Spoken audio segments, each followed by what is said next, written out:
ইম্মা ইয়াবলুগান্না ইনদাকাল কিবার আহাদুহুমা আও কিলাহুমা।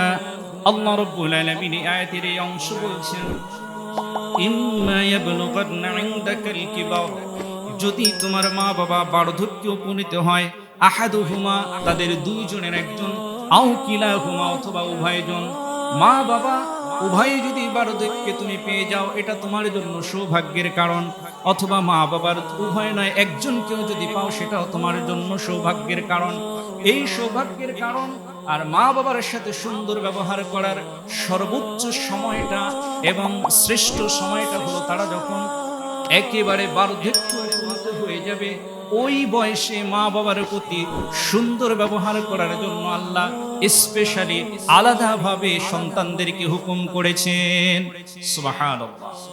সবসময় তো করবেই, বাবা যখন ইয়াং একেবারে পরিপূর্ণভাবে ইনকামে আছে, সন্তান যা চায় তাই দিয়ে দেয়, সাইকেল চাইলে সাইকেল দেয়, কম্পিউটার চাইলে কম্পিউটার দেয়, আরো যা যা দরকার সবই দেয়, মোবাইল চাইলে মোবাইল দেয়, আইফোন চাইলে আইফোনও দেয়, এরপরে আরো যা আছে সবই দেয়।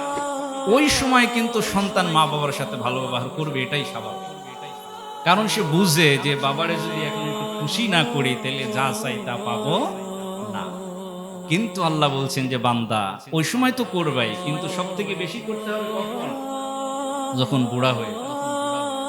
যখন বুড়া হয়ে যাবে এই সময়টার কথা আমি কিছু অভিজ্ঞতা থেকে বলতে পারি, যে মা বাবা যখন বয়স্ক হয়ে যায়, প্রথম কথা হলো তাদের কথার পরিপূর্ণ যুক্তি আপনি খুঁজে পাবেন না।